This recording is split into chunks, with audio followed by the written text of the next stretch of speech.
channel Met JEX. मेरा नाम है Radhika Sharma and I am your chemistry educator. So students, जैसे कि you know that we have started with our NCERT line to line series and today we will do the second part of alcohol, phenol and ethers. तो मैंने आपको physical properties तक already पढ़ा दिया था first part में and now we are starting with our second part जो हम बेटा शुरू करने जा रहे हैं chemical reaction से।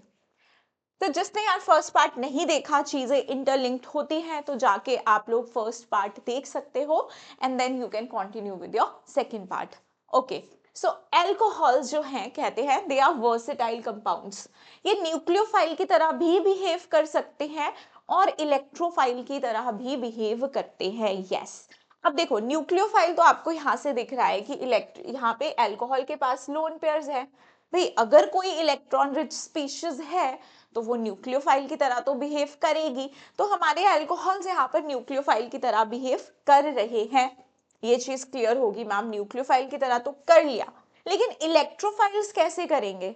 इलेक्ट्रोफाइल्स की तरह जब हमारे अल्कोहल बिहेव करते हैं बेटा, तो वो प्रोटोनेटेड अल्कोहल्स बिहेव करते हैं। सी यहाँ पे एनसीईआरटी में लिखा गया है आपका protonated alcohol, protonated alcohol behave as your electrophiles. Protonated का मतलब मैम ये क्या हो गया? हाँ जी, प्रोटोनेटेड का मतलब क्या? प्रोटोनेटेड का मतलब मैम कि हम यहाँ पर अल्कोहल को प्रोटोनेट कर दे, क्योंकि इसके पास लोन पेयर है तो H प्लस क्या है बेचारा, उसके पास तो इलेक्ट्रॉन्स नहीं है, ये हेल्प कर देगा, उसकी अपने इलेक्ट्रॉन्स दे देगा। तो देखो यहाँ पे हमारे पास क्या बन गया, ये ऑक्सीजन पे आ गया पॉजिटिव चार्ज। अब सोचो, ऑक्सीजन एक इलेक्ट्रोनेगेटिव एलिमेंट है, क्या वो खुद पे पॉजिटिव चार्ज बियर कर सकता है? नो, वो खुद पे पॉजिटिव चार्ज बियर नहीं कर सकता, तो इससे अपनी तरफ इस बॉन्ड के इलेक्ट्रॉन्स खींचेगा, कार्बन पे आएगा पॉजिटिव चार्ज और कोई भी इलेक्ट्रॉन रिच स्पीशीज न्यूक्लियोफाइल इस पे अटैक कर लेगा, तो हुआ ना इलेक्ट्रोफाइल, बन गया इलेक्ट्रोफाइल। तो ध्यान रहे बेटा, प्रोटोनेटेड अल्कोहल्स, प्रोटोनेटेड अल्कोहल्स तुम्हारे कैसे बिहेव करेंगे? As an electrophile. तो यहां तक हमें बातें क्लियर हो गई। अब देखो, हम कर रहे हैं रिएक्शन जहां पर आपका क्लीवेज हो रहा है OH बॉन्ड का, ठीक है, OH बॉन्ड का यहाँ पर क्लीवेज होगा। तो देखो सबसे पहला है तुम्हारा acidity of alcohols and phenols. Acidity, अब अल्कोहल क्या करते हैं, कैसे रिएक्शंस हैं जो हमें शो करेंगे कि अल्कोहल भाई एसिडिक होते हैं नेचर में। एसिडिक होने का मतलब कि जो H प्लस दे दे वो एसिडिक हो गया, जो H प्लस दे देगा वो हमारा एसिड की तरह बिहेव करेगा। अब देखो एसिड की तरह बिहेव करने के लिए इसको हम रीड करेंगे, लेकिन कुछ बेसिक बातें मेरी सुन लो यहाँ पर कि जब किसी को एसिड की तरह बिहेव करना है, जैसे कि तुम्हारा अल्कोहल है, इसे एसिड की तरह बिहेव करना है, ये क्या करेगा? H प्लस दे देगा। ठीक है जी, ये तुम्हारा क्या था? एसिड। ये तुम्हारा एसिड, एक H प्लस का डिफरेंस, और यहाँ पे ये क्या बन जाएगा? तुम्हारा कॉन्जुगेट बेस। ये तुम्हारा कॉन्जुगेट बेस बन जाएगा। अच्छा, तुम्हें नहीं लगता कि जितना तुम्हारा कॉन्जुगेट बेस स्टेबल होगा उतनी ये रिएक्शन फॉरवर्ड जाना चाहेगी? भाई अगर ये चीज स्टेबल बन रही होगी तभी तो ये रिएक्शन आगे जाना चाहेगी ना। जब ये स्टेबल ही नहीं बनेगी तो ये रिएक्शन तुम्हारी आगे कैसे जाना चाहेगी? बोलो, सारे बोलो मेरे साथ, है ना? तो क्या बोलोगे तुम मैम कि अगर हमारा कॉन्जुगेट बेस स्टेबल हो गया तो मतलब वो एसिड उतना ही अच्छा होगा। तो हम ऐसा बोल सकते हैं एसिडिक स्ट्रेंथ आपकी डिपेंड करती है इसकी स्टेबिलिटी पे।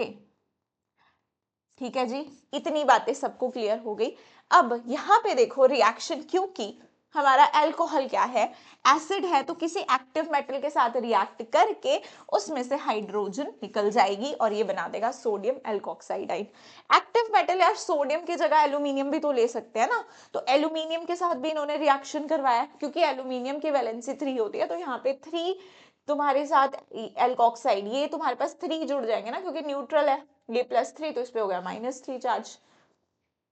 अब यहां से भी H2 डिस्प्लेस हो गई। बोला फिनोल भी एसिडिक है, फिनोल भी एसिडिक है, फिनोल भी H प्लस दे सकता है। तो भाई जो रिएक्शन तुम्हारा अल्कोहल शो कर रहा है फिनोल तो कर ही लेगा ना। फिनोल ने Na के साथ रिएक्ट करके हाइड्रोजन डिस्प्लेस कर दिया। अब चलो इसमें इंटरेस्टिंग बात समझते हैं मैम, ये तो हमें भी पता था, है ना। अब तुम देखो यहाँ पे तुम्हें एक प्यारी सी रिएक्शन दे रखी है, फिनोल की रिएक्शन NaOH के साथ। फिनोल की रिएक्शन आपको NaOH के साथ दे रखी है और ये वाटर भी निकाल रहा है। अब ये तुम्हारा बेस है, ये तुम्हारा बेस है, ये तुम्हारा एसिड है। तो भाई हो गया तुम्हारा एसिड बेस रिएक्शन। मैम हमने अल्कोहल में एक्टिव मेटल के साथ तो अल्कोहल का रिएक्शन करा दिया, लेकिन हमने अल्कोहल का रिएक्शन NaOH के साथ क्यों नहीं करवाया? हो सकता है कुछ बच्चे जो बहुत ज्यादा अच्छे से कॉन्सेप्ट के साथ पढ़ते हैं उनके दिमाग में तो आएगा, बाकी नॉवल की तरह जो पढ़ रहे हैं वो नहीं सोचेंगे। लेकिन अगर आप अच्छे से पढ़ रहे हो तो आपके माइंड में आना चाहिए कि मैम ऐसा क्यों यहाँ पे हमने ये सिर्फ फिनोल के लिए पढ़ा, अल्कोहल के लिए। तो मैं तुम्हें बता दूं कि जो तुम्हारे फिनोल्स होते हैं बेटा, they are stronger acid than alcohol। Phenols क्या होते हैं आपके स्ट्रॉन्गर, अभी हम बताएंगे भी, अभी आगे रीजंस भी बताए हैं आपके। एनसीईआरटी बहुत ब्यूटीफुली चीजों को एक्सप्लेन कर दिया है। उसने बताया है कि फिनोल क्यों तुम्हारा स्ट्रॉन्गर एसिड है अल्कोहल से। लेकिन उससे पहले ये समझो कि आपका फिनोल अल्कोहल से स्ट्रॉन्गर एसिड होता है। और एक और मैं आपको बात बताऊं कि जो फिनोल होता है बेटा, जो फिनोल होता है वो वाटर से भी स्ट्रॉन्ग एसिड होता है, लेकिन अल्कोहल जो होता है वो हमारा वाटर से वीक होता है एसिड। मीथेनॉल, जो मीथेनॉल की अगर मैं स्पेसिफिकली बात करूं तो मीथेनॉल स्ट्रॉन्ग होता है वाटर से, लेकिन जनरली अल्कोहल्स कैसे हैं, वीकर एसिड्स देन वाटर। अब बेटा जी हमारे पास जब भी रिएक्शंस होते हैं, एसिड बेस रिएक्शंस होते हैं, तो फिजिबिलिटी रिएक्शन पे थोड़ी सी बात कर लेते हैं, थोड़ा सा समझ लो, ठीक है। तो देखो यहां पर आपके पास एक स्ट्रॉन्ग एसिड वीक एसिड में, एक स्ट्रॉन्ग एसिड वीक एसिड में जा सकता है, लेकिन एक वीक एसिड बेटा स्ट्रॉन्ग एसिड में नहीं जा सकता। सिमिलरली एक वीक बेस स्ट्रॉन्ग बेस में नहीं जा सकता, स्ट्रॉन्ग बेस वीक बेस में चेंज हो सकता है। ऐसे ऐसे फिजिबिलिटी होती है। अरे यार वो स्ट्रॉन्ग होगा तो फिर वापस आ जाएगा ना, रिएक्शन फिर बैकवर्ड हो जाएगी। तो इसीलिए फिजिबिलिटी जो होती है रिएक्शंस की इस तरह से होती है। इतनी बात हमें समझ में आई। तो अब तुम खुद देखो बेटा कि वाटर से ज्यादा स्ट्रॉन्ग है फिनोल। तो फिनोल जब NaOH के साथ रिएक्शन कर रहा है तो NaOH क्या करेगा, वाटर निकालेगा। और वाटर तुम्हारा क्या है, फिनोल से वीक एसिड है, ये तुम्हारा स्ट्रॉन्ग एसिड है। तो ये रिएक्शन फिजिबल होगा ना। लेकिन अगर मैं यही रिएक्शन सोचो अल्कोहल के साथ कराती तो NaOH इससे भी पानी निकालता, इससे भी अगर पानी निकालता वो, तो क्या बना देता भाई, वाटर। फिर वाटर तुम्हें पता है कि ये तो स्ट्रॉन्ग है, ये वीक है, तो ये रिएक्शन फिजिबल नहीं है। तो इसीलिए फिनोल ये रिएक्शन दे देंगे, लेकिन हमारे अल्कोहल ये रिएक्शन नहीं दे रहे हैं। अब एक और रिएक्शन एनसीईआरटी लिखता है बेटा, ये एक और रिएक्शन लिखता है कि alcohols and phenols are Bronsted acids, they can donate a proton as well as base. अब यहाँ पे ये चीज भी दिखाई है कि भाई बेस क्या होता है, जो हमारा इलेक्ट्रॉन पेयर डोनर होता है ना, तो यहां से ये क्या करेगा, H प्लस निकाल लेगा, यहां से H प्लस निकाल देगा और क्या बना देगा, कॉन्जुगेट एसिड। अब ये बेस है तो क्या बनाएगा, कॉन्जुगेट बेस। एक H प्लस का डिफरेंस होता है दोनों में। और यहाँ पे ये एसिड की तरह बिहेव कर रहा है, तुम्हारा अल्कोहल एसिड की तरह बिहेव कर रहा है, तो ये इसको अपना H प्लस देगा और यहाँ पे ये क्या बना देगा, कॉन्जुगेट बेस बना देगा। चलो ये रिएक्शन इन्होंने लिखी हुई है। तो यहां से तुम्हें समझ में आया कि जो हमारे पास अल्कोहल और फिनॉल्स होते हैं वो ब्रॉन्स्टेड एसिड की तरह भी बिहेव करते हैं। ब्रॉन्स्टेड एसिड का मतलब क्या हो गया जी, जो अपने अपने पास ये H प्लस किसी को, अपना H प्लस किसी को दे दे और बेस जो H प्लस ले ले। बेस क्या हो गया, जो H प्लस ले ले। They can donate a proton to a stronger base, है ना। प्रोटॉन ये किसको दे देंगे, स्ट्रॉन्गर बेस को दे सकते हैं। चलिए अब नेक्स्ट, यहां से देखो सवाल आ चुका है, एग्जाम में आ चुका है सवाल। अगर मैं तुमसे पूछूं प्राइमरी सेकेंडरी टर्शरी अल्कोहल में कौन ज्यादा स्ट्रॉन्गर एसिड होगा, तो तुम्हारा जवाब क्या आएगा, मैम हमें आपने बोला सिंपल सी बात हमें देखनी है कि जब हमारा अल्कोहल अपना H प्लस दे देता है तो उसके ऊपर जो नेगेटिव चार्ज आता है वो हमारा स्टेबल होना चाहिए। एंड हम ये जीओसी में चीजें पढ़ चुके हैं कि नेगेटिव चार्ज तभी स्टेबल होता है अगर उसके साथ इलेक्ट्रॉन विथड्रॉइंग ग्रुप्स लगे हो, वो उसको कम करने की कोशिश करते हैं। नेगेटिव चार्ज और बढ़ाएंगे तुम्हारे इलेक्ट्रॉन रिलीजिंग ग्रुप, तो यहाँ पे तो तुम्हारा एक रिलीजिंग ग्रुप, यहाँ दो दो रिलीजिंग ग्रुप, यहाँ तीन तीन रिलीजिंग ग्रुप्स। तो भाई ये तो तुम्हें पता है कि फिर प्राइमरी होगा, फिर तुम्हारा सेकेंडरी, फिर टर्शरी, सबसे ही कम, सबसे ज्यादा कम। अब आ जाओ next. Alcohol are however weaker acids than water. ये बात मैंने तुम्हें बताई। अब ये रिएक्शन भी तुम्हें यहाँ पे दिखा रहा है कि वीकर एसिड्स क्यों है भाई वाटर से। देखो बेस, ये एसिड। अब ये रिएक्शन तभी फिजिबल है ना अगर ये तुम्हारा एसिड स्ट्रांग होगा, वाटर स्ट्रांग, क्योंकि इनमें से जो अल्कोहल और वाटर में से बेटा जो स्ट्रांग एसिड होगा वही तो H प्लस देगा। तो यहाँ पे तुम देखो ये जो वाटर है ये इसे H प्लस दे रहा है और ये RO नेगेटिव तुम्हारा कैसे बिहेव कर रहा है, एज अ स्ट्रांग बेस। अब इसने क्या बना दिया, ROH बना दिया और OH नेगेटिव। अब देखो रिएक्शन फिजिबल कब होगी, जब यहां से तुम्हारा ये स्ट्रॉन्ग एसिड तुम्हारे पास एक वीक एसिड बनाएगा, तभी ये रिएक्शन आगे गई ना, तभी रिएक्शन गई, क्योंकि स्ट्रॉन्ग एसिड वीक एसिड और अल्कोहल वीक एसिड होता है। यहाँ पे अगर स्ट्रॉन्ग बेस तुम्हारा वीक बेस में चेंज होगा तभी रिएक्शन फिजिबल होगी। तो RO negative OH negative ion से ज्यादा स्ट्रॉन्गर बेस है, क्योंकि बेस का मतलब क्या है, जो इलेक्ट्रॉन दे सके। तो यहाँ पे इसके साथ ही ये इलेक्ट्रॉन रिलीजिंग ग्रुप जुड़ा है, तो ये इसे और इलेक्ट्रॉन्स देगा, बोलेगा तो खुल के इलेक्ट्रॉन्स दे यार। तो ये एक स्ट्रॉन्ग बेस है इसके कंपैरिजन में, ये बात तो जानते हो। अगर ये बात तुम्हारे लिए नहीं थी कि वाटर तुम्हारे पास स्ट्रॉन्ग एसिड होता है अल्कोहल से, तो ये तो देख के बता सकते हो तुम। ठीक है, तो ये रिएक्शन भी हमें कहीं ना कहीं एक्सप्लेन कर रही है कि वाटर तुम्हारा अल्कोहल से ज्यादा स्ट्रॉन्ग एसिड है। ठीक है जी, तो ये कहानी मैं तुम्हें पहले ही बता चुकी हूँ, इसे एक बार तुम यहाँ पे रीड कर लेना। अब फिनोल्स की एसिडिटी की बात करता है, कहता है कि जो हमारे फिनोल्स होते हैं वो मेटल्स के साथ, सोडियम हाइड्रोक्साइड के साथ रिएक्ट कर रहे हैं, जो हमें उसकी एसिडिक नेचर इंडिकेट कर रहे हैं, ये दोनों रिएक्शंस। ओके, अब कह रहा है कि जो हाइड्रोक्सिल ग्रुप है फिनोल पे directly attach to sp2 hybridized carbon of benzene ring acts as electron withdrawing group. Due to this charge distribution in phenol molecule is depicted in resonance। देखो देखो मैं तुम्हें समझाती हूँ, ये एक लाइन है, यहाँ पे देखो ये रेजोनेंस कर सकता है ना फिनोल, सब जानते हैं कि ये रेजोनेंस कर सकता है। ये लोन पेयर, यहाँ ये बॉन्ड आगे, तो इस पे प्लस इस पे नेगेटिव।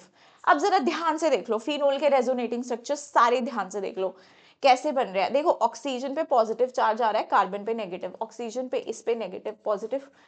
ये है फिनोल के रेजोनेटिंग स्ट्रक्चर, रेजोनेंस शो कर रहा है। अब मैं तो जरा तुम्हें फिनॉक्साइड के दिखाऊं, ये बन गया तुम्हारा फिनॉक्साइड आयन।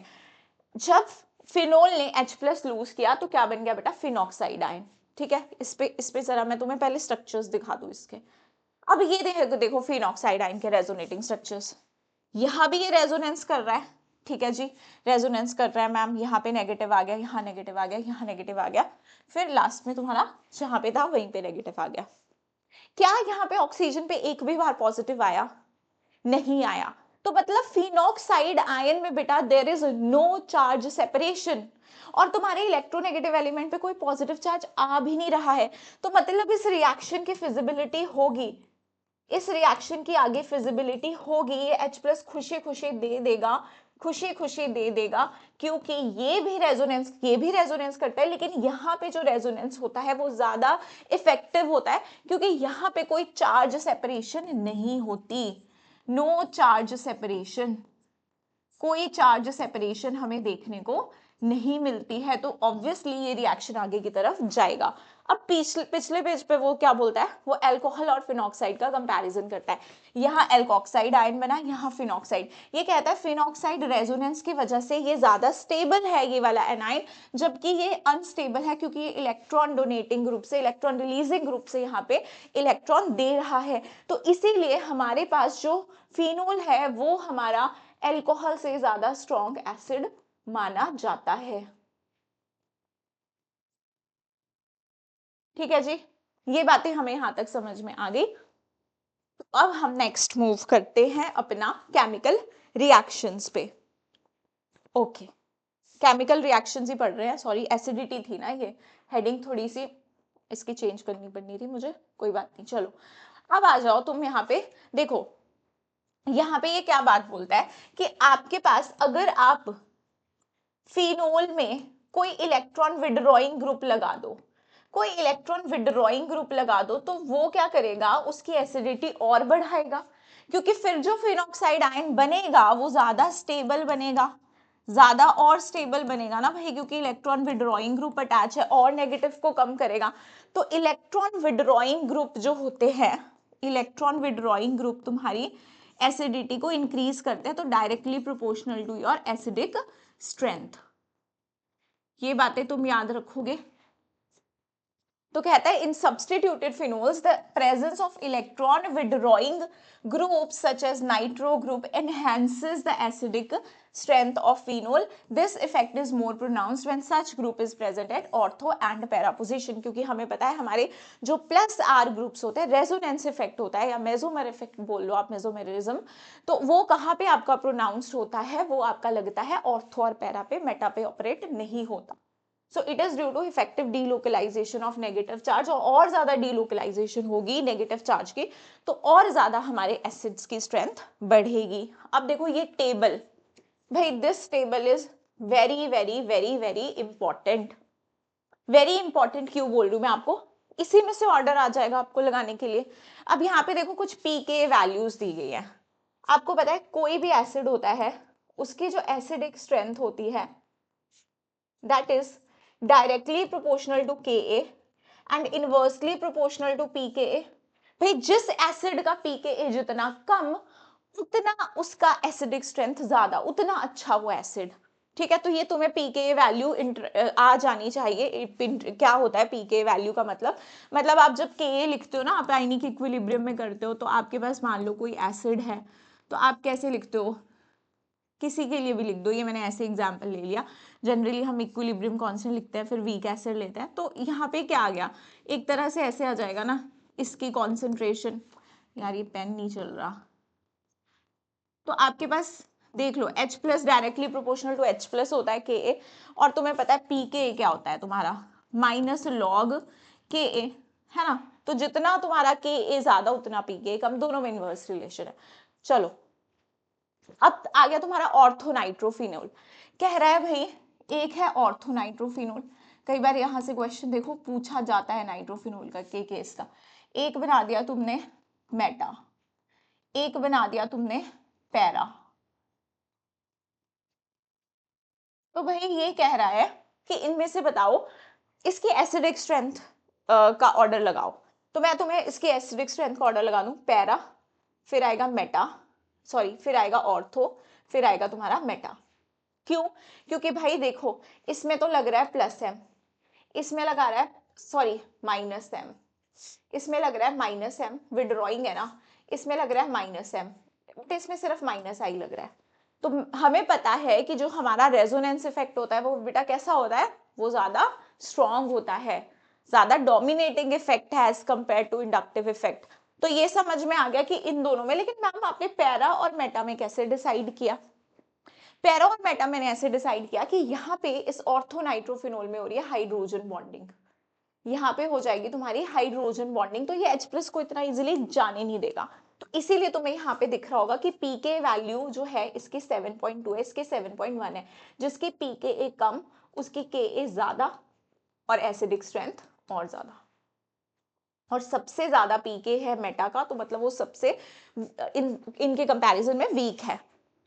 अब फिनोल की बात करें, फिनोल का पीके 10 दे रखा है, और अगर हम ऑर्थोक्रिसोल, मेटाक्रिसोल, पैराक्रिसोल को कंपेयर करें, भाई सबसे पहले तो मैम हमें क्रिसोल बता दो क्या होता है। अभी नहीं, मतलब मैंने तुमको पिछले लेक्चर में बताया था, ये तुम्हारा फिनोल है, ऑर्थो पे CH3, तो ये क्रिसोल हो गया। अगर इसी को मेटा पे लगा दोगे, इसी को मेटा पे लगा दोगे तो मेटा, और इसी को अगर तुम पैरा पे लगा दोगे तो तुम्हारा पैराक्रिसोल बन जाएगा। ठीक है, तो यहाँ पे भी देख लो इन दोनों का पीके सेम है, किसका किसका, पैरा और मेटा का, और पीके हमारा किसका कम है, यहाँ पर मेटा का पीके कम है। तो देखो तुम्हारे पास CH3 ग्रुप्स कैसे होते हैं मैम, CH3 ग्रुप्स तो प्लस H होते हैं, प्लस H ग्रुप होता है, तो वो ऑर्थो पैरा पे लगेगा, लेकिन इस पे नहीं लगेगा, इस पे इसका सिर्फ और सिर्फ क्या लगेगा, प्लस आई। और हमें पता है कि हाइपर कॉन्जुगेशन ज्यादा ही बोलते हैं हम इफेक्टिव है एज कंपेयर टू इंडक्टिव। तो इसीलिए यहाँ पर मेटा का तुम्हारा पीके तुम्हें सबसे कम देखने को मिल रहा है। मेटा का पीके सबसे कम है, तो इसका मतलब के इज ज्यादा, एसिडिक स्ट्रेंथ ज्यादा, बट ज्यादा फर्क नहीं है। चलिए, तो ये टेबल बेटा प्लीज ध्यान से पढ़ना, तुम लोग रिवाइज करना। अब आ गया अगला रिएक्शन तुम्हारा esterification reaction. Very very important reaction. Esterification reaction मतलब फॉर्मेशन ऑफ एस्टर्स। ओके, तो यहाँ पे देखो कि तुम्हारे पास एस्टेरिफिकेशन क्या होता है कि आपने ले लिया अल्कोहल। मैं इसमें मेन बात बता देती हूँ, मैकेनिज्म मैंने तुमको ये एल्डिहाइड कीटोन्स कार्बोक्सिलिक एसिड में इसका मैकेनिज्म समझाया था, एक बार फिर समझा दूंगी, डोंट वरी। RCOO ये है एसिड, तुम्हें लगेगा इसे H प्लस देना चाहिए, बट यहाँ से OH निकलता है, यहाँ से H निकलता है, बाकियों को तुम कंबाइन करते हो और एस्टर बना देते हो, है ना। ऐसे ही याद रखने के लिए बोला है तुमको। अब होता क्या है, ये H प्लस के प्रेजेंस में होता है रिएक्शन, तो पहले क्या होता है, ये इसे प्रोटोनेट करता है।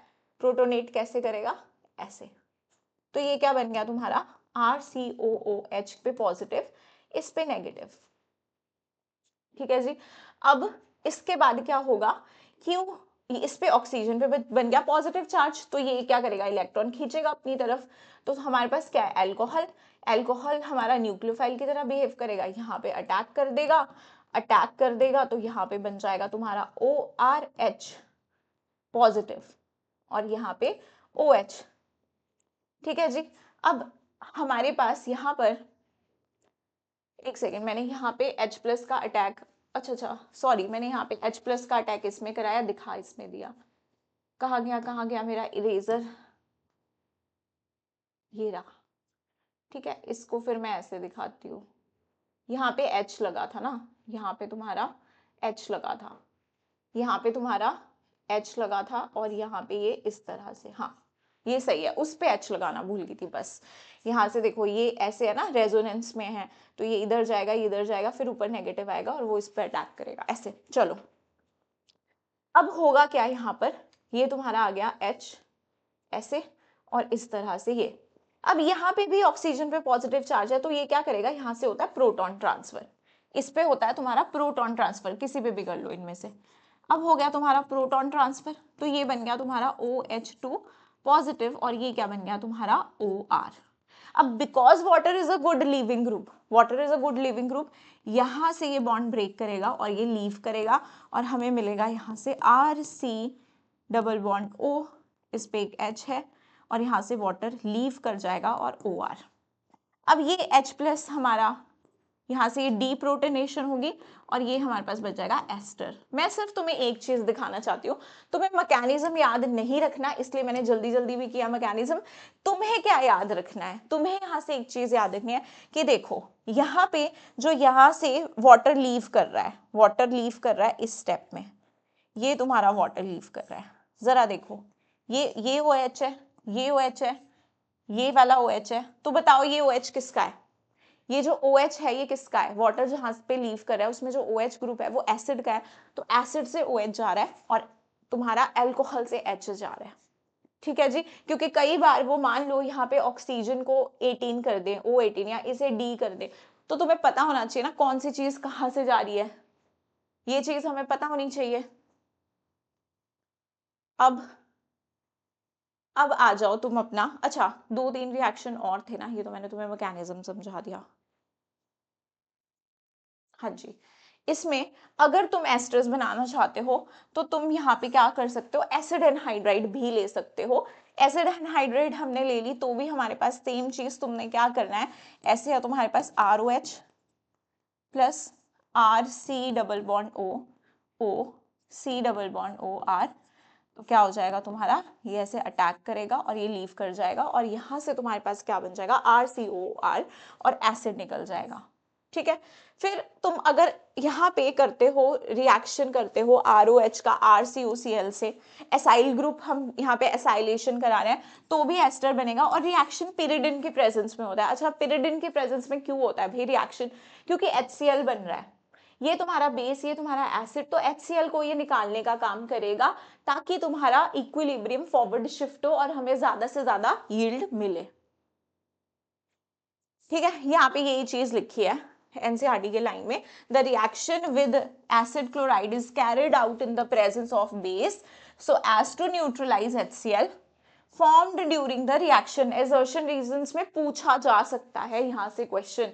It shifts the equilibrium to right hand side.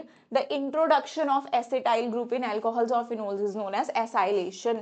यहाँ पे देखो, अगर आप एसिटाइल ग्रुप को ऐड करते हो उसे एसाइलेशन बोलते हैं। ये तुम्हारा सैलिसिलिक एसिड, ये तुम्हारा एसिड क्लोराइड। तो देखो ये तुम्हारा क्या है, ये तुम्हारा इलेक्ट्रोफाइल, ये तुम्हारा यहाँ पे न्यूक्लियोफाइल। भाई यहाँ पे एसाइलेशन किस केस की है, इस केस में भी तुम कंफ्यूज हो जाते हो, रट्टा मारा होता है कई बार। मैम अगर उसने चेंज कर दिया, उसने OH यहाँ लिख दिया, COH यहाँ लिख दिया, तो तुम यहीं पे कुछ नया प्रोडक्ट बना के आ जाते हो। ध्यान रहे OH न्यूक्लियोफाइल की तरह बिहेव करेगा, इस पे अटैक करेगा। फिर हमारा, अगर मैं इसे खोल के लिख दूं तो तुम्हें ज्यादा देखने में मजा आएगा। ठीक है, ये ऐसे अटैक करेगा, ये ऐसे लीव करेगा और यहाँ पे एसाइलेशन हो जाएगी। ठीक है, तो ये बन जाएगा तुम्हारा एसिटाइल सैलिसिलिक एसिड, एस्पिरिन। इसे क्या बोलते हैं हम, एस्पिरिन बोलते हैं। ठीक है, ये फीवर जब होता है हमें तब भी हम इसका यूज करते हैं ना, है ये वही है। अब आ जाओ तुम अपना reactions involving carbon oxygen bond in alcohol, cleavage of carbon oxygen bond. अब यहाँ पे हम लोग कर रहे हैं सबसे पहला reaction, reaction with hydrogen halide. क्या हम ये रिएक्शन पहले कहीं पढ़ चुके हैं? हेलो एल्केन्स हेलो एरीन्स में क्या हमने लुकास रिएजेंट के बारे में पढ़ा था भाई? क्या होता है तुम्हारा Lucas reagent? Lucas reagent, Lucas reagent ma'am हमारा होता है conc HCl, concentrated HCl, anhydrous ZnCl2, और हम इसे एज ए टेस्ट यूज करते हैं to distinguish between 3 degree 2 degree 1 degree alcohols. 3 degree ma'am इसके साथ 3 डिग्री एल्कोहल क्या कर जाता है, इमीडिएट रिएक्ट कर जाता है, इमीडिएट टर्बुडिटी हमें मिल जाती है, क्लाउडीनेस टर्बिडिटी मिल जाती है। लेकिन 2 डिग्री में हमारी टर्बुडिटी थोड़ा लेट आती है, 5-10 मिनट्स में, और 1 डिग्री में तो बहुत ज्यादा टाइम लग जाता है। 1 डिग्री में तो बहुत ही ज्यादा टाइम लग जाता है। हमें क्या करना पड़ता है, उसमें हीट करना पड़ता है, इसको वार्म भी करना पड़ता है। कुछ 30 मिनट्स तक लिख सकते हो तुम टर्बिडिटी। कहाँ चला गया मेरा स्लाइड, कहाँ पहुंचे थे हम लोग?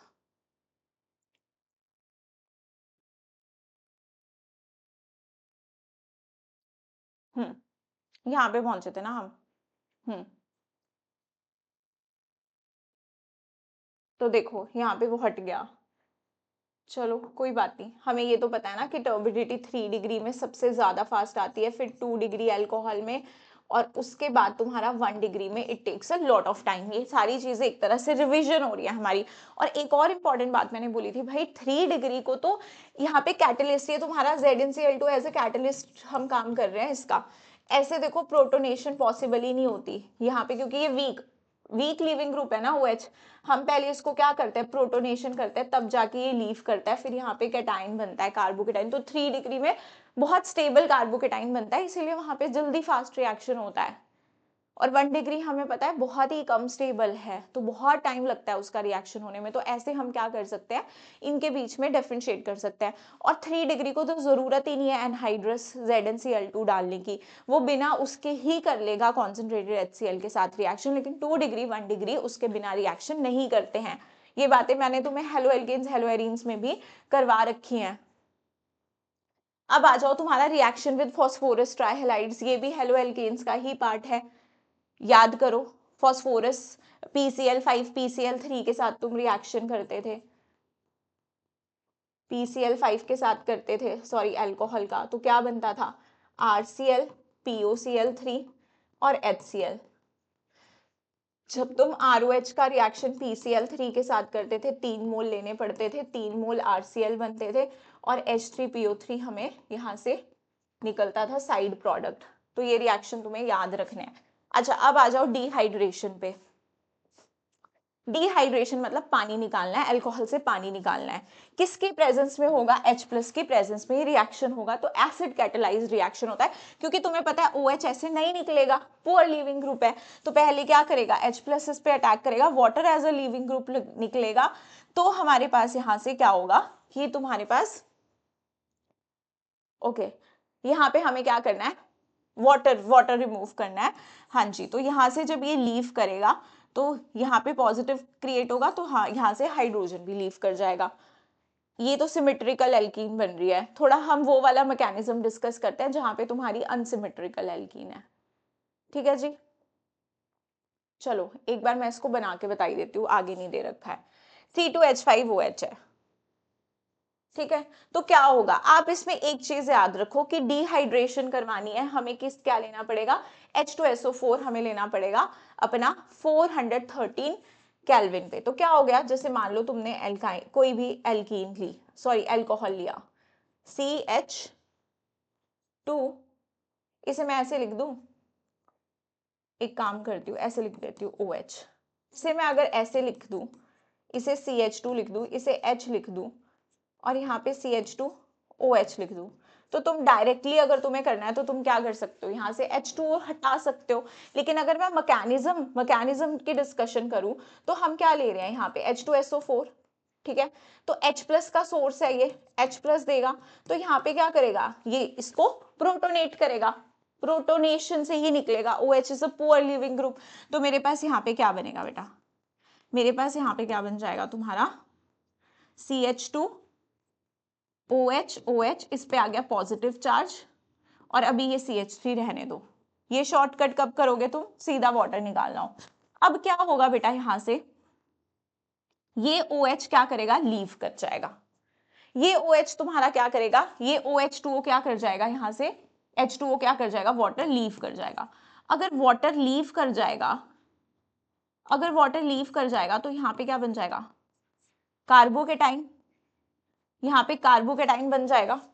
ठीक है, अब तुम देख लो इंटरमीडिएट तुम्हारा क्या बन रहा है? यहाँ पे कार्बोकेटाइन इंटरमीडिएट बन रहा है। तो अगर रीअरेंजमेंट की पॉसिबिलिटी कहीं पे हो तो हमें रीअरेंजमेंट करानी है, इसीलिए मैं तुम्हें ये मैकेनिज्म बता रही हूँ। फिर यहाँ से H अपने इलेक्ट्रॉन्स देगा और हमें क्या मिल जाएगी? एल्कीन मिल जाएगी। समझ में आ गई? यहाँ पे डायरेक्ट दे रखा है लेकिन मैंने तुम्हें मैकेनिज्म बता दिया। हाँ, और एक और चीज मैं तुम्हें यहाँ पे बताना भूल गई यार, ये जो H2SO4 है ना, ये हर बच्चा याद रख लेता है। H2SO4 को हर बच्चे को याद होता है कि डिहाइड्रेटिंग एजेंट है, लेकिन अगर वो H3PO4 लिख के दे दे तो मुझे लगता है कि रिएक्शन क्या पूछ ली, या वो कैटलिस्ट जैसे एनहाइड्रस जिंक क्लोराइड दे दे या एल्यूमिना दे दे Al2O3, तब तुम्हारे माइंड में नहीं आते हैं कि ये भी डिहाइड्रेटिंग एजेंट है। तो इनको भी प्लीज याद रखना, इनको अपनी अपनी एनसीईआरटी अगर खोल के बैठे हो इनको अंडरलाइन कर दो। अब देखो यहाँ पे 85% H3PO4 दे रखा है, सामने अल्कोहल है, डिहाइड्रेशन, वाटर निकाल दोगे तुम्हारी क्या बन जाएगी? एल्कीन बन जाएगी। उसके बाद तुम्हारा यहाँ पे क्या है? 3 डिग्री अल्कोहल है, तो यहाँ से वाटर निकलेगा और यहाँ से तुम्हारे पास क्या बन जाएगी? एल्कीन बन जाएगी। इधर एक H होगा, ऐसे बॉन्ड बन जाएगा, ऊपर वाला दिखा लो नीचे वाला एक ही बात है। तो तुम्हारे पास एल्कीन बन गई। अब कह रहा है thus the relative ease of dehydration of alcohol follows the order. Tertiary की डिहाइड्रेशन फास्ट है, सेकेंडरी की फिर प्राइमरी की। अब तो तुम समझ ही गए होगे क्यों? क्योंकि 3 degree carbocation is more stable than 2 degree than 1 degree. ये तो वही पेज आ गया। ये देखो इस पेज पे दे रखा है मैकेनिज्म, मैंने पहले ही लिख दिया सारा, क्योंकि मुझे याद तो था कि यार मैकेनिज्म दे रखा है, बट ऐसे काट काट के लगाया था ना एनसीईआरटी, फिर ध्यान नहीं रहता, एकदम से नहीं आता। अब देखो यहाँ पे वही सेम चीज है, पहले प्रोटोनेशन हो गई तुम्हारे OH की, फिर तुम्हारे पास क्या बन गया? यहाँ से ऑक्सोनियम आयन। जब भी ऑक्सीजन पे पॉजिटिव चार्ज आता है उसको ऑक्सोनियम आयन बोल देते हैं। ठीक है जी, ऑक्सोनियम आयन बन गया। अब ये लीव कर जाएगा because it's a good leaving group, और कार्बोकेटाइन बनेगा। तो कार्बोकेटाइन का बनना इज अ स्लोएस्ट स्टेप, तो यही तुम्हारा RDS है, रेट डिटर्मिनिंग स्टेप। अब क्या होगा? यहां से हाइड्रोजन जाएगा और एल्कीन बन जाएगा, और एसिड तुम्हारा फिर से रिलीज हो गया क्योंकि कैटलिस्ट था, है ना, कंज्यूम थोड़ी होगा रिएक्शन में। अब आ जाओ ऑक्सीडेशन ऑफ एल्कोहल्स में। Oxidation of alcohols involves formation of carbon oxygen double bond with cleavage of OH and CH bond. क्या होगा भाई ऑक्सीडेशन ऑफ एल्कोहल में? अगर कोई एल्कोहल है तो वो कॉरेस्पॉन्डिंग कार्बोनाइल कंपाउंड बना के दे देगा तुमको, है ना। अब क्या क्या रिएजेंट्स यूज होते हैं वो देखते हैं, और इस प्रोसेस को हम लोग क्या बोल देते हैं, एक और नाम दे देते हैं ऑक्सीडेशन या फिर dehydrogenation. Addition of oxygen, removal of hydrogen is known as oxidation. तो आप देखो ना, यहां से हाइड्रोजन निकल रहा है और एक हमारा हाइड्रोजन ये निकाल दो, तो हाइड्रोजन का मॉलिक्यूल निकल रहा है, तो यहाँ पे कार्बन की वैलेंसी फ्री एक बॉन्ड बनेगा, तो यहाँ पे तुम्हारा क्या बन गया, सी डबल बॉन्ड, और डिहाइड्रोजनेशन हो गई, ऑक्सीडेशन हो गई। तो ठीक है, इन रिएक्शंस को हम डिहाइड्रोजनेशन रिएक्शंस भी बोलते हैं। आ जाओ, अब देखो, अगर मैं अल्कोहल की ऑक्सीडेशन कराऊं तो मैं एल्डिहाइड बना सकती हूँ। एल्डिहाइड आगे फर्दर ऑक्सीडेशन कर दूं, मैं कार्बोक्सिलिक एसिड बना सकती हूँ। अब बेटा, अगर मुझे सिर्फ यहां तक ही प्रोसेस चाहिए कि मेरा अल्कोहल सिर्फ एल्डिहाइड बना दे, तो मैं क्या करूंगी, mild oxidizing agent use, mild oxidizing agent का यूज करूंगी। और अगर मैं चाहती हूं कि ये मुझे सीधा कार्बोक्सिलिक एसिड दे दे बना के, तो मैं स्ट्रॉन्ग ऑक्सीडाइजिंग एजेंट का यूज करूंगी। अब कौन कौन से होते हैं ये स्ट्रॉन्ग और वीक ऑक्सीडाइजिंग एजेंट, मैं बताती हूँ। Strong oxidising agent such as acidified potassium permanganate, तुम्हारा KMnO4 H+, हमें पता ही है, रिडॉक्स में भी हम पढ़ते हैं, स्ट्रॉन्ग ऑक्सीडाइजिंग एजेंट है। उसके बाद are use for getting carboxylic acid from alcohol. CrO3 anhydrous is a mild is a anhydrous medium is used as oxidizing agent for the isolation of aldehydes। इसका मतलब CrO3 anhydrous तुम्हारा क्या है, mild oxidizing agent. तो मैं बता देती हूँ यहाँ पे लिख के कौन कौन से स्ट्रॉन्ग है, कौन कौन से तुम्हारे वीक है। वैसे मैंने पहले भी लिखवाए हैं, लेकिन फिर से लिखवा देती हूँ। एक तुम्हें ये बता दिया ना, KMnO4 H+, K2Cr2O7 H+, तुम्हारे पास CrO3 अगर वाटर के साथ है तो वो स्ट्रॉन्ग होगा, अगर वाटर के बिना है तो वो माइल्ड होगा। ये तुम्हारे कैसे है, स्ट्रॉन्ग ऑक्सीडाइजिंग एजेंट है। कंसंट्रेटेड HNO3 भी तुम्हारा स्ट्रॉन्ग ऑक्सीडाइजिंग एजेंट होता है। CrO3H2SO4 ये तुम्हारा जोन्स रिएजेंट, ये तुम्हारा स्ट्रॉन्ग एसिड होता है, सॉरी स्ट्रॉन्ग ऑक्सीडाइजिंग एजेंट होता है। अब जरा माइल्ड ऑक्सीडाइजिंग एजेंट भी देख लो, PCC पिरिडीनियम क्लोरोक्रोमेट, PCC हो गया, PDC हो गया तुम्हारा, एनहाइड्रस CrO3, कॉपर ले लो हीट करके, ये तुम्हारा as a good oxidizing agent काम करेगा तुम्हारा। ठीक है, सॉरी ये नहीं होगा, ये तो तुम्हारा, अच्छा हाँ ये भी होगा, ये हाँ टर्शरी के केस में ध्यान रखना है इसका थोड़ा सा। टर्शरी के केस में ये क्या बना देगा, एल्कीन बना देगा। मैं बताती हूँ आगे, रिएक्शन दिया होगा। बाकियों के केस में ये क्या करेगा, हाइड्रोजन निकालेगा, लेकिन टर्शरी के केस में OH और H निकाल देता है। ठीक है, याद हो जानी चाहिए तुम्हें ये रिएजेंट्स। अब अगला देखो कि यहाँ पे सबसे पहले तुम्हें दिया है माइल्ड ऑक्सीडाइजिंग एजेंट, PCC पहचान लिया, माइल्ड, एल्कोहल दिखा, चमका तुमको एल्कोहल, क्या किस में चेंज होगा, CHO में, डबल बॉन्ड का कुछ नहीं होगा। उसके बाद CrO3, हमने कोई वाटर नहीं लिया है साथ में, तो क्या सेकेंडरी एल्कोहल से क्या बना देगा, कीटोन बना देगा। ठीक है जी, प्राइमरी एल्कोहल से तुम्हारा एल्डिहाइड बनेगा, 2 डिग्री से तुम्हारा क्या बन जाएगा, कीटोन बन जाएगा।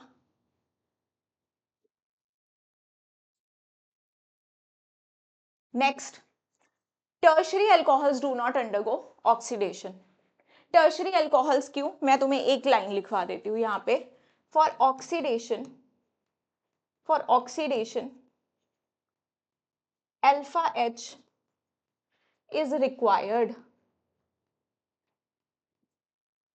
तो क्या तुम्हारे 3 डिग्री अल्कोहल के पास कोई अल्फा H है, नो अल्फा H, तो नो ऑक्सीडेशन। ठीक है, इतनी बातें क्लियर होगी, इस लाइन को लिख लो, बड़ी इंपॉर्टेंट है। देखो यहाँ पे ये रिएक्शंस जो दे रखी हैं काफी ज्यादा इंपॉर्टेंट है कि जब आपका प्राइमरी अल्कोहल बेटा कॉपर और टेम्परेचर 573 केल्विन होगा, आपको क्या दे देगा यहाँ से एल्डिहाइड। और जब आप यहाँ पे 2 डिग्री अल्कोहल लोगे तो भी देखो हाइड्रोजनेशन ही हो रही है, डीहाइड्रोजनेशन, यहाँ से हाइड्रोजन, यहाँ से एक एटम और हाइड्रोजन मॉलिक्यूल निकल रहा है, तुम्हें कीटोन मिल रहा है। लेकिन यहाँ पे कोई H नहीं है, कोई भी H नहीं है, तो इसका मतलब ये नहीं है कि कॉपर के केस में कोई रिएक्शन नहीं होगा, यहाँ पे होगा। OH यहाँ से और H यहाँ से, तो क्या बन जाएगी तुम्हारी एल्कीन बन जाएगी। ठीक है जी, ये रिएक्शन सब याद रखेंगे, इंपॉर्टेंट है, पेपर में बहुत बार पूछी गई है। Now reaction of phenols. तो फिनोल्स की अगर मैं बात करूं तो सबसे पहला है तुम्हारा electrophilic aromatic substitution reaction. Phenols electrophilic aromatic substitution देंगे, हमें पता है बेंजीन बेंजीन डेरिवेटिव्स ये रिएक्शन देते हैं। तो पहला रिएक्शन है, तुम नाइट्रेशन करवा रहे हो, तुमने लिया डाइल्यूट HNO3। अब ध्यान से सुनना, डाइल्यूट HNO3 लोगे, तुम्हें पता है ये ग्रुप कैसा है तुम्हारा, this is your plus M group. तो ये कैसा है, ऑर्थो पैरा डायरेक्टिंग। कैसा ग्रुप है बेटा, ऑर्थो पैरा डायरेक्टिंग ये ग्रुप है। तो ऑर्थो पे NO2 लग जाएगा, पैरा पे NO2 यहाँ पर लग जाएगा, ये मिल जाएगा हम लोगों को।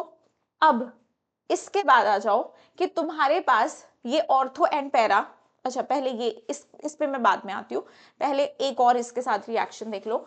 अगर तुम्हारे पास कंसंट्रेटेड HNO3 दे रखा है, याद रखो वहां पे क्या दिया था, डाइल्यूट HNO3, यहाँ क्या दे रखा है, कंसंट्रेटेड HNO3।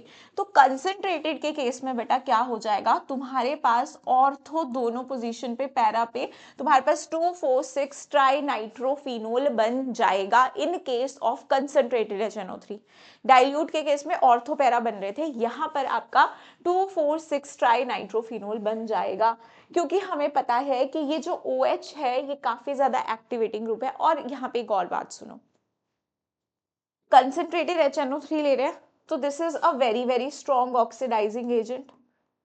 अब क्योंकि ये स्ट्रॉन्ग ऑक्सीडाइजिंग एजेंट है तो यहाँ से जो हमको ये पिक्रिक एसिड मिल रहा है, इसका नाम क्या है, पिक्रिक एसिड, इसका बेटा हमको पुअर यील्ड मिलता है, इसका हमको पुअर यील्ड मिलता है, क्योंकि साथ में हमें ऑक्सीडाइज्ड प्रोडक्ट मिल जाता है, क्योंकि HNO3 is a strong oxidising agent, ये हमारा इसे ऑक्सीडाइज कर देता है, बेंजोक्विनोन यहाँ पर बना देता है साथ में। सो यहाँ पे NCERT में देखो एक लाइन लिखी है, nowadays picric acid is prepared by treating phenol. तुम ये लाइन स्किप कर देते हो, तुम्हारे लिए पढ़ रही हो, by treating phenol first with concentrated sulphuric acid which converts it to phenol 2,1,2,4 disulfonic acid, sorry phenol 2,4 disulfonic acid and then with concentrated nitric acid to get 2,4,6 trinitrophenol। अब देखो क्या होता है, लिख रहा है can you write the equation of the reaction, तुम्हें लिखने के लिए दे दी पर तुम तो लिखोगे नहीं है ना, मैं लिख दूंगी तुम्हारे लिए। तो देखो यहाँ पे तुम्हारे पास क्या है, NO2 है, सॉरी OH है, OH है, तो OH is a very very activating group है ना, तो क्या करेगा, ये बहुत अच्छा एक्टिवेटिंग ग्रुप है। अरे यार कहाँ चला गया, ये रहा OH, हाँ जी OH।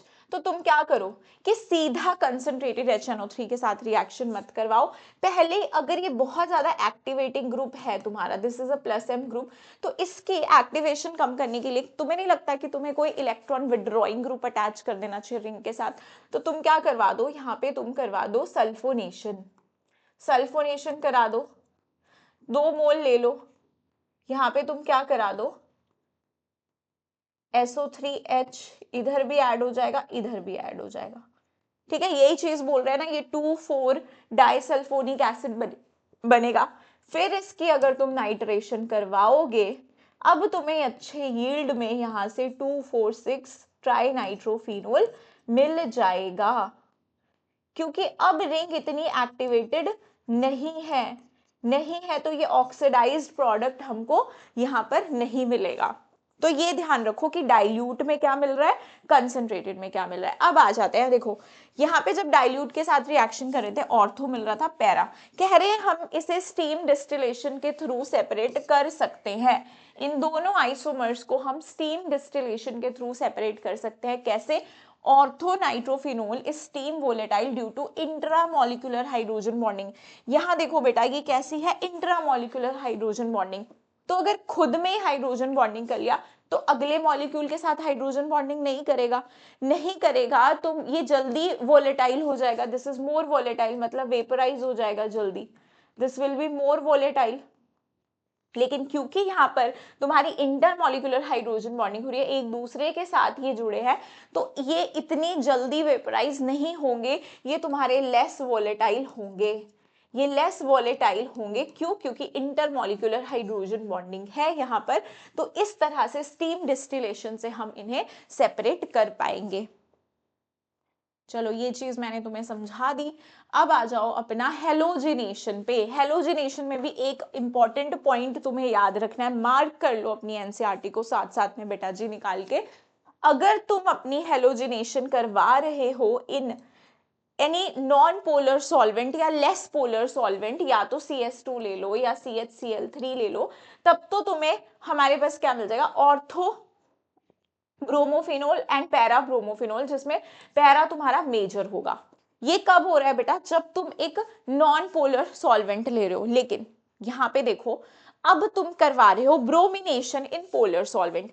When phenol is treated with bromine water, 2,4,6 di bromophenol is formed as a white precipitate. इसके हमको व्हाइट PPPT मिलते हैं। अब ये बात तुम ध्यान रखोगे कि यहाँ हम वाटर सॉल्वेंट ले रहे हैं, पोलर सॉल्वेंट ले रहे हैं, तो यहाँ पे तुम्हें ऑर्थोपैरा नहीं मिल रहा है, तुम्हें 2,4,6 ट्राइब्रोमोफिनोल मिल रहा है। क्यों मिल रहा है? क्यों मिल रहा है भाई, तुम रीजन जान लो इसका, तभी तुम्हें याद भी रहेंगी चीजें। क्योंकि आपका फिनोल है, अगर आप इसका रिएक्शन मान लो यहाँ पे तुम्हारा वाटर है, तो हमने अभी अभी पढ़ा है मैम, फिनोल जो है तो वो वाटर से ज्यादा एसिडिक होता है। तो यहाँ पे ये अपना H+ इसे दे देगा और यहाँ क्या बना देगा, फिनॉक्साइड। अब फिनॉक्साइड तो बेटा और ज्यादा एक्टिवेटिंग है, तो यहाँ पर तुम्हारे पास 2,4,6 ट्राइब्रोमोफिनोल मिल जाएगा अगर पोलर सॉल्वेंट में करवाओगे। अब ये रिएक्शन हमें याद रहेंगे। Yes ma'am. अब आ जाओ कोल्ब्स रिएक्शन पे। कोल्ब्स रिएक्शन में तुम क्या करोगे, सीधा फिनोल को NaOH के साथ ट्रीट कराओगे, फिनॉक्साइड आयन बन जाएगा। यहाँ से ये जो CO2 है तुम्हारी, ये COOH बन के ऑर्थो पोजीशन पे चिपक जाएगी। इतना याद रख लो, इसे हम सैलिसिलिक एसिड कहते हैं या फिर 2-हाइड्रोक्सी बेंजोइक एसिड हम इसे कहते हैं। डायरेक्ट याद रख लो अब इसे। इसके बाद आ जाओ, यस, रीमा-टीमन रिएक्शन पे। Reimer Tiemann reaction very very important reaction. Again यहाँ पे आपको कई बार क्वेश्चन में इंटरमीडिएट पूछ लिया जाता है, इंटरमीडिएट हमसे पूछ लिया जाता है, तो ये इंटरमीडिएट भी आपको ध्यान होना चाहिए। और इलेक्ट्रोफाइल हमसे कई बार पूछ लेता है। तो जब फिनोल का रिएक्शन आप CHCl3 NaOH के साथ कराते हो, तो होता क्या है ना बेटा, पहले यहाँ पर तुम्हारा जो CHCl3 है, ये NaOH के साथ रिएक्शन करता है, क्योंकि ये बहुत ज्यादा एसिडिक हाइड्रोजन है। 3 विड्रॉइंग ग्रुप यहाँ पर जुड़े हैं, तो ये हाइड्रोजन को एब्स्ट्रैक्ट करेगा। तो यहाँ से तुम्हारे पास क्या बन जाएगा, कार्बन पे आ जाएगा नेगेटिव चार्ज, जिस ऑक्सीजन से देखा नहीं जाएगा, ये अपना लीव कर जाएगा। और यहाँ पर ये Cl नेगेटिव की तरह लीव कर गया, और यहाँ पे ये इलेक्ट्रॉन, अब तुम्हें लगेगा इसके पास लोन पेयर है, भाई ये इलेक्ट्रॉन डेफिशिएंट है, 1 2 3 4 5 6, दिस इज एन इलेक्ट्रोफाइल। तो यहाँ पे जो इलेक्ट्रोफाइल इससे जनरेट होता है अल्फा अल्फा एलिमिनेशन से, इसे हम कहते हैं CCl2 लिखना था मुझे, CCl2 मुझे यहाँ पे लिखना था। हाँ जी, इसे क्या कहते हैं हम बेटा, डाइक्लोरोकार्बीन कहते हैं। इसे हम क्या कहते हैं, डाइक्लोरोकार्बीन। तो ये तुम्हारा यहाँ पे क्या है, इलेक्ट्रोफाइल। कई बार एग्जाम में पूछा जाता है, इसीलिए यहाँ मैं लिख रही हूँ डाइक्लोरोकार्बीन। इंटरमीडिएट भी पूछा जाएगा। और होता क्या है रिएक्शन में आपके पास, अब मैं पूरा तुम्हें यहाँ पे करके मैकेनिज्म नहीं दिखा रही हूँ, यहाँ पे तुम्हारा ये जो है CHO ग्रुप आ जाएगा और यहाँ पर सेलिसल्डिहाइड बन जाएगा। ये इलेक्ट्रोफाइल है, और इलेक्ट्रोफाइल है तो ऑब्वियसली यहाँ पे अटैक करेगा। जब अटैक करेगा आगे, तो हमारे पास हम लोग इसको जैसे जैसे अब फॉरवर्ड रिएक्शन करते हैं, तो तुम देखोगे कि बाद में तुम्हारा NaOH भी है, वो इस पे अटैक करेगा। OH एक कार्बन पे 2 OH स्टेबल नहीं होते, तो वाटर निकलता है, फिर हमारा इस तरह से एल्डिहाइड ग्रुप यहाँ पे जो है वो आ जाता है। But anyway mechanism is not that important, NCERT हमसे डिस्कस भी नहीं करती है, इसीलिए मैं तुम लोगों को एक्स्ट्रा चीजें नहीं बताना चाहती, क्योंकि हमारे नीट एग्जाम में नहीं पूछी जाती हैं। तो प्लीज इसको ध्यान रख लेना कि जब भी तुम्हारा CHCl3 आएगा तो ये यहाँ पर CHO बन के चिपकेगा, सैलिसैल्डिहाइड यहाँ से बनता है। Very very important reamer टीमन reaction. जो चीजें पूछी गई हैं एग्जाम में वो मैंने तुम्हें सारी एक्सप्लेन कर दी। अब जिंक डस्ट के साथ जब भी फिनोल का रिएक्शन होगा तो ये समझ लो जिंक को ऑक्सीजन बहुत ज्यादा पसंद है, कहीं भी ऑक्सीजन देखता है तो अपने साथ ले जाता है और इसे रिड्यूस कर देता है बेंजीन में। बहुत बार पूछी गई रिएक्शन है।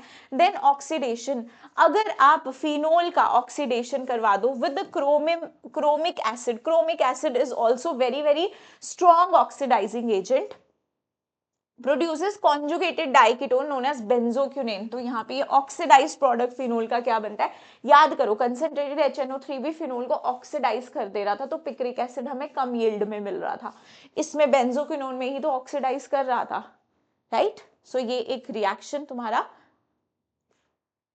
नाउ ये कुछ तुम्हारे कॉमर्शियल एल्कोहल्स हैं, जैसे कि मीथेनॉल है। मीथेनॉल हम कैसे प्रिपेयर कर सकते हैं, is produce by catalytic hydrogenation of carbon monoxide. आप CO की हाइड्रोजनेशन कराते हो in presence of ZNO Cr2O3 तो हमें मीथेनॉल मिलता है। अब ये जो मीथेनॉल होता है ये कलरलेस होता है and this is poisonous in nature. जब हम बोलते हैं ना अल्कोहल को डीनेचर करने के लिए भी थोड़ा सा मीथेनॉल डाल देते हैं ताकि वो पॉइजनस हो जाए, ताकि कोई अल्कोहल मान लो कि कई फैक्ट्रीज में कुछ चीजों के बनने के काम आ रहा है, तुम्हारी लैब में एक्सपेरिमेंट के लिए जा रहा है, तो हम उस नहीं चाहेंगे ना अल्कोहल का मिसयूज हो, तो उसको पॉइजन करने के लिए हम उसमें थोड़ा मिथेनॉल मिला देते हैं, बिकॉज मिथेनॉल इज पॉइजनस, ताकि लोग उसको कंज्यूम ना कर पाए। ऐसे अल्कोहल को हम डीनेचर्ड अल्कोहल बोलते हैं, याद करो,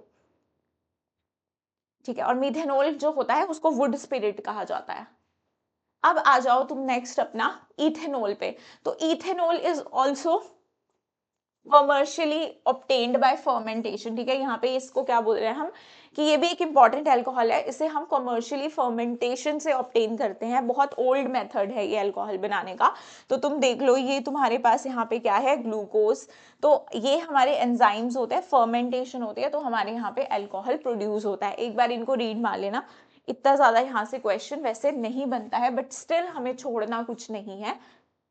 तो ये एक बार बेटा इनके बारे में देख लेना कि क्या क्या इनके यूजेस हैं। एक बार इसको यहाँ पे जैसे डीनेचुरेशन तो मैंने तुम्हें अभी अभी एक्सप्लेन ही कर दिया, बाकी एक बार इनको हल्का सा रीड मार लेना। हम चलते हैं अपना ईथर्स पे। अब आ जाओ, ईथर्स में से जो पार्ट हम डिस्कस करने जा रहे हैं बेटा, बहुत क्वेश्चन आते हैं नीट में, हर साल क्वेश्चन आते हैं, तो प्लीज अभी बिल्कुल अपना जो भी डिस्ट्रैक्शंस है, मुझे पता है टाइम तुम्हें थोड़ा लग रहा होगा कि अभी बहुत टाइम हो गया मैम, लेकिन थोड़ा शांति से बैठ के इस पोर्शन को समझ लो, अभी डिस्ट्रैक्ट मत हो। यहाँ से हर साल नीट में क्वेश्चंस पूछे जाते हैं। तो देखो, सबसे पहले अगर मुझे करना हो डिहाइड्रेशन ऑफ अल्कोहल, ठीक है। अब देखो हम क्या लेते थे डिहाइड्रेशन ऑफ अल्कोहल के लिए, H2SO4 लेते थे। अगर H2SO4 तुम 443 केल्विन पे ले रहे हो तो एल्कीन मिलेगी, लेकिन अगर 413 केल्विन पे ले रहे हो तो तुम्हें यहाँ से ईथर मिलेगा, यहाँ से ईथर मिलेगा। तुम ऐसे भी समझ सकते हो कि हमने दो मॉलिक्यूल ले लिए ईथर के, दो मॉलिक्यूल ले लिए, सॉरी अल्कोहल के, ऐसे लिख दो और पानी निकाल दो डायरेक्टली और जोड़ दो, तो तुम्हें क्या मिल जाएगा, यहाँ पे ईथर मिल जाएगा। तो ये एक क्या हो गई तुम्हारी ईथर की प्रेपरेशन। अब देखते हैं मैकेनिज्म। तो देखो यहाँ पे सबसे पहले तुम्हें पता है कि तुम्हारा अल्कोहल में जो OH है that is a very very poor leaving group, तो H+ आएगा बिकॉज दिस इज एसिड के प्रेजेंस में ही हो रहा है, तो तुम्हें क्या मिल जाएगा, प्रोटोनेटेड अल्कोहल। अब तुम्हारे पास ये वाटर एक अच्छा लीविंग ग्रुप बना है, तो ये इलेक्ट्रोफाइल की तरह बिहेव करेगा ना, क्योंकि उसे निकलना होगा तो कार्बन पे पॉजिटिव होगा। अब यहां से तुम्हारा दूसरा अल्कोहल, क्योंकि उसके पास लोन पेयर है, देखो यहाँ एक alcohol as a nucleophile behave कर रहा है और एक एज ए इलेक्ट्रोफाइल, तो यहाँ पे ये इस पे अटैक कर देगा और ये निकल जाएगा, यहाँ से ये निकल जाएगा। और फिर हमारे पास क्या बन जाएगा, ये ऑक्सोनियम आयन, ऑक्सीजन पे पॉजिटिव चार्ज, अब ध्यान से सुनो, यहाँ से वाटर निकल गया, ये चीज बन गई। अब लास्ट स्टेप पे तुम्हारी क्या हो जाएगी, डी प्रोटोनेशन। H+ निकल जाएगा, जो शुरू में H+ यूज किया वो निकल गया, तुम्हारे पास क्या बन गया, ईथर। ये कौन सा मैकेनिज्म फॉलो करता है बेटा, SN2 मैकेनिज्म ये फॉलो करता है। देखो बैक साइड अटैक होगा, ये लीविंग ग्रुप लीव करेगा और हमारे पास क्या होगी, सब्सटीट्यूशन हो गई। चलिए अब आ जाओ तुम्हारे पास प्रेपरेशन। यहाँ पे कुछ लाइंस लिखी हैं, देखो कुछ लाइंस लिखी हुई है कि ज्यादा सूटेबल मेथड यहाँ पे ईथर की फॉर्मेशन के लिए जो है हम लोग एसएन, क्योंकि मैकेनिज्म कौन सा करें हम, SN2 मैकेनिज्म, तो प्राइमरी एल्काइल ग्रुप से क्या होगा, फास्ट होगा। क्योंकि हम लोग ऑलरेडी पढ़ चुके हैं कि SN2 रिएक्शन में जो सब्सटीट्यूशन होती है वो हमारी SN2 रिएक्शन में किसमें, प्राइमरी में सबसे पहले इजीली होगा, क्योंकि हमें हिंड्रेस नहीं चाहिए ना, बैक साइड वो अटैक करेगा तो बल्कि ग्रुप्स होंगे तो वो इनकमिंग न्यूक्लियोफाइल को हिंडर करेंगे। ये वही कह रहे हैं कि प्राइमरी अल्काइल ग्रुप्स में ज्यादा अच्छे से ये रिएक्शन होगा। एक लाइन इन्होंने यहाँ पे लिखी है, can you explain why is molecular dehydration not appreciated for the preparation of ethyl methyl ethers. अच्छा, अगर तुम अनसिमेट्रिकल ईथर्स की प्रेपरेशन यहाँ से करोगे तो तुम्हें नहीं लगता कि तुम्हें मिक्सचर ऑफ प्रोडक्ट मिलेगा। सॉरी, यहाँ पे तो मैंने ईथर ही बना दिया, ये अनसिमेट्रिकल ईथर है। मुझे अगर इसे बनाना है तो मुझे क्या चाहिए होगा, मीथेनॉल चाहिए होगा, और मुझे क्या चाहिए होगा, CH2, CH3, CH2, OH, यही चाहिए होगा। तो ये अपने साथ भी तो रिएक्ट कर सकता है ना, एल्कोहल ऐसा थोड़ी है एक ही मिथेनॉल होगा, बहुत सारे मिथेनॉल होंगे। तो यहाँ पे ये भी मिलेगा, लेकिन इसके साथ साथ तुमको ये भी मिलेगा, और इसके साथ साथ तुमको डाई इथाइल ईथर भी मिल जाएगा। तो इतने सारे प्रोडक्ट मिलेंगे, इसीलिए हम लोग इससे अनसिमेट्रिकल ईथर्स की प्रेपरेशन नहीं करते हैं। अब आ गया तुम्हारा विलियमसन सिंथेसिस। विलियमसन सिंथेसिस में देख लो, अगेन SN2 मैकेनिज्म तुम्हारा फॉलो होगा। तुम क्या लोगे, एल्काइल हैलाइड लोगे, एल्काइल हैलाइड लोगे, और एक तुम यहाँ पे क्या ले रहे हो, एल्कोक्साइड आयन। तो ये न्यूक्लियोफाइल ये यहाँ पे अटैक करेगा, तुम्हारा लीविंग ग्रुप लीव करेगा, ईथर बनेगा। अब इसमें समझने वाली बात पे आ जाता है बेटा, ये देखो ये तुम्हारा क्या है, न्यूक्लियोफाइल, ये तुम्हारा क्या है, सबस्ट्रेट। अब तुम्हारा जो न्यूक्लियोफाइल है वो इस पे अटैक करेगा, ये निकलेगा, बैक साइड अटैक हो रहा है क्योंकि यहाँ पे मैकेनिज्म तुम्हारा SN2 फॉलो हो रहा है, तो बन गया तुम्हारे पास ईथर। लेकिन अगर तुम्हारे पास जो एल्काइल हैलाइड है वो 3 डिग्री हो गया, अब हमें पता है कि 3 डिग्री तो SN2 रिएक्शंस नहीं देते हैं। तो अब यहां से क्या होगा, अब ये जो तुम्हारा बेस है OR नेगेटिव, या जो भी तुमने यहाँ पे ले लिखा है, OCH3 ले लिया है, चलो ठीक है, यहाँ पे जो तुमने यहाँ पे ये ले रखा है, now this will not behave as a nucleophile.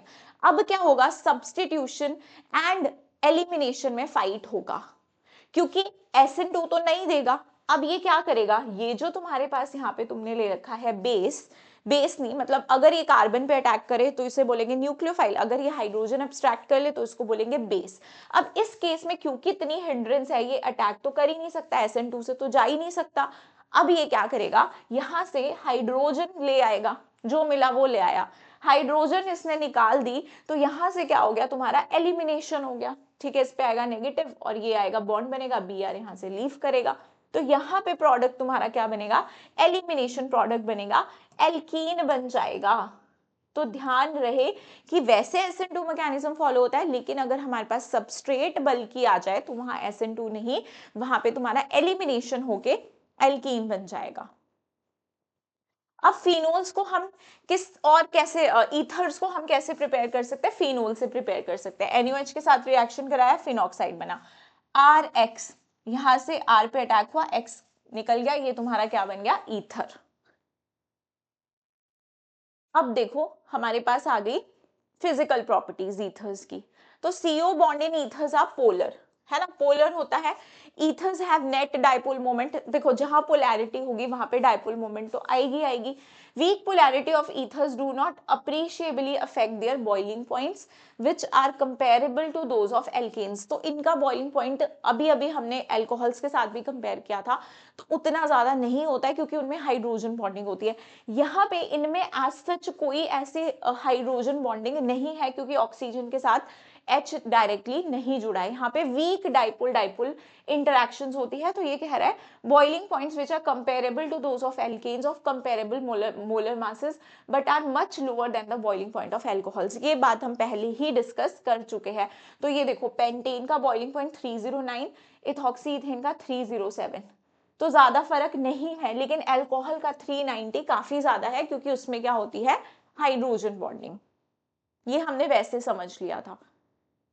तो अगर हम इसकी सॉल्युबिलिटी की बात करें, miscibility of ethers with water resembles that of alcohols of the same molecular mass, क्योंकि आप यहाँ पे देख सकते हो कि ईथर्स भी हाइड्रोजन बॉन्ड बना सकते हैं वाटर के साथ।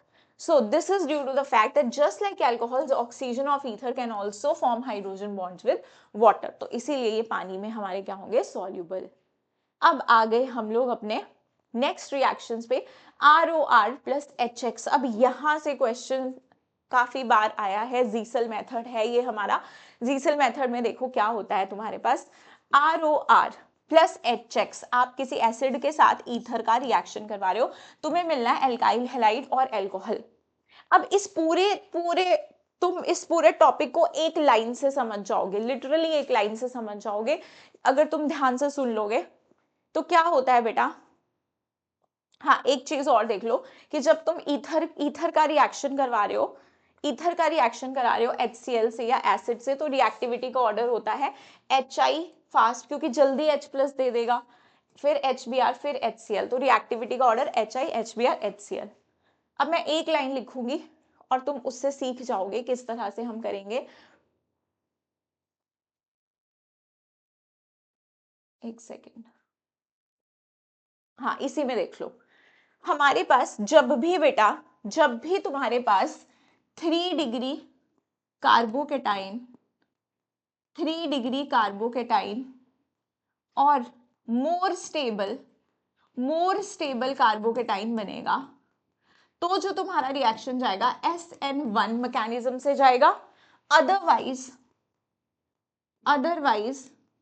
SN2। अगर तुम्हारा 3 डिग्री या उससे भी ज्यादा स्टेबल कार्बोकेटाइन बन रहा होगा तो तुम्हारा रिएक्शन कैसे जाएगा, SN2 से, अदरवाइज SN1 से। अब समझो, तुम्हारे पास एक सबस्ट्रेट आ गया, ये तुम्हारा ईथर है, HI के साथ रिएक्शन होना है। अब क्या करेगा, पहले ये इसको प्रोटोनेट कर लेगा, ठीक है, यहाँ पे लिख देती हूँ मैं प्रोटोनेट करके, बार बार मैकेनिज्म नहीं करेंगे, मैं तुम देखते ही प्रोडक्ट बना लोगे, तो एक बार देख लो बस। तुम्हारे पास क्या बना दिया इसने, ऑक्सोनियम आयन। अब बचा H ने तो रिएक्शन कर लिया, I नेगेटिव। अब ये तुम्हारे पास as a leaving group leave कर सकता है ना, यहाँ से ये लीविंग ग्रुप लीव कर सकता है। ये तभी लीव करेगा, ये तभी तुम्हारा कार्बोकेटाइन बनाएगा जब वो स्टेबल बन रहा होगा। तो ये क्या करेगा कि तुम्हारा पहले कार्बोकेटाइन बना लेगा, कार्बोकेटाइन क्योंकि स्टेबल है, और ये निकल जाएगा एज एल्कोहल, और I नेगेटिव इस पे अटैक कर देगा, ठीक है, मतलब ऐसे दिखा रही हूं मैं अभी के लिए, CH3 थ्राइस Ci। तो तुमने कुछ नहीं करना, तुमने देखना कि ये बॉन्ड क्लीव करूं या ये बॉन्ड क्लीव करूं।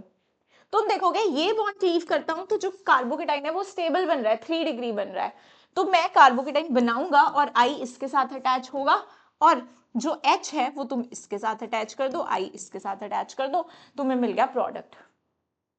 सिंपल। ऐसा तब होगा जब हमारा स्टेबल कार्बोकेटाइन बनेगा, अगर अनस्टेबल बनेगा तब हम ऐसा नहीं करेंगे। आगे दिया होगा कहीं पे, नहीं दिया है, ठीक है, इसी में बता देती हूँ तुम्हें खुद ही लिख के, CH3 CH2 O CH3। अच्छा, इसमें अगर तुम HI डालते हो, मुझे बताओ कौन सा बॉन्ड क्लीव करोगे, कौन सा बॉन्ड क्लीव करोगे, ये या फिर ये या फिर ये। बोलोगे मैम यहाँ पे कोई कार्बोकेटाइन स्टेबल तो बन नहीं रहा है, तो हम तो SN2 से जाएंगे, और SN2 से जाएंगे तो हमें स्टेरिक हिंड्रेंस कम चाहिए, हम ये बॉन्ड क्लीव करेंगे, I यहाँ अटैक करेगा, ये लीव करेगा, H इसके साथ जुड़ेगा, तो CH3 CH2 OH plus CH3, sorry यहाँ पे I लगना था, नहीं OH ही लगना था, I तो यहाँ लगेगा, ठीक है। ये अब मुझे तुम बताना कि PHO CH3 में क्या बनेगा? बॉन्ड यहां से क्लीव करोगे यहां से, भाई ये तो सब्स्टिट्यूशन रिएक्शन देगा ही नहीं ना। कैसे देगा ये सब्स्टिट्यूशन रिएक्शन? खुद सोचो तुम, ये तो देगा नहीं। ऐसा थोड़ी है कि जबरदस्ती करवाना है। अब HI आएगा तो तुम्हारे पास CH3I और ये तुम्हारे पास क्या बन जाएगा? PHOH। अच्छा ये बता दो मुझे, फिर इसमें ऐसा कोई रिएक्शन हो पाएगा HI का? नहीं, क्योंकि ये तो देगा ही नहीं रिएक्शन। लेकिन मान लो कहीं ये वाला कार्बोकेटाइन बन रहा है तो ये काफी स्टेबल है और फिर तुम्हें SN1 से जाना है। समझ गए बात? मतलब अगर कुछ ऐसा सबस्ट्रेट ले लूं मैं तो तुम्हें पता है क्या करना है, ये बॉन्ड क्लीव करके I यहाँ H वहां पे।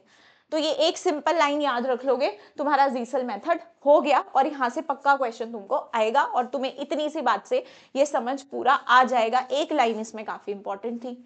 अब आ गया तुम्हारा ये चीज, chemical in case of anisole methyl phenyloxonium ion is formed by protonation. The bond यहाँ पे भी देख लो, ये वही एग्जाम्पल जो मैंने तुम्हें लिख के बता दिया, ये वाला बॉन्ड तुम्हारा क्लीव होगा, I यहाँ लगेगा और तुम्हारे पास OH ऐसे बन जाएगा ये।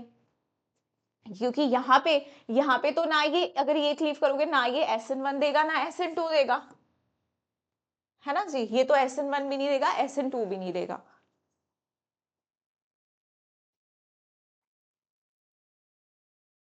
अब नेक्स्ट ये यही चीज है जो मैंने तुम्हें एक ही पेज में सारे एग्जांपल्स एक्सप्लेन कर दिए, वही इन्होंने थोड़ा थोड़ा करके लिखा हुआ है।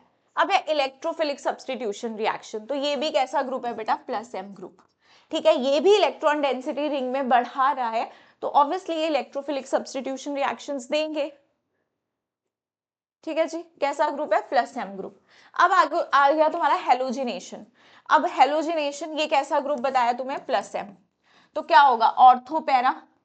ठीक है जी, और पैरा कैसा होगा? मेजर। ऑर्थो पे लग जाएगा, पैरा पे लग जाएगा। अब Friedel craft alkylation again +M है तो तुम्हारे पास क्या होगा? मिथाइल ग्रुप लगेगा, या तो ऑर्थो पे पैरा मेजर होगा। ऑर्थो पैरा डायरेक्टिंग होता है, पैरा मेजर। अब एसाइलेशन करवा दोगे, क्या ले लिया? CH3COCl। अब एसाइलेशन करवा दोगे, ऑर्थो पे करवा दोगे, पैरा पे करवा दोगे। एक बारी ऑर्थो पे, एक बारी तुमने पैरा पे करवा दिया, सिंपल। इसके बाद आ जाओ नाइट्रेशन। नाइट्रेशन में भी अगेन क्या होगा? ऑर्थो पैरा प्रोडक्ट्स मिलेंगे, 2 नाइट्रो एनिसोल 4 नाइट्रो एनिसोल। ध्यान रहे इसे क्या बोलते हैं हम? एनिसोल। बताया तुमको कॉमन नेम में। Okay, so that was all about our NCERT series. इसके बाद एनसीईआरटी एक्सरसाइज क्वेश्चंस हो गए। आई होप कि तुम्हें चीजें समझ में आई होगी, तो you will be able to do those exercise questions. और इसी के साथ हमारा अल्कोहल, फिनोल एंड ईथर्स खत्म हो गया है। And thank you so much for watching this session. अब जल्दी मिलते हैं हम लोग एक और नए चैप्टर के साथ अपने नेक्स्ट सेशन में। तब तक के लिए बाय।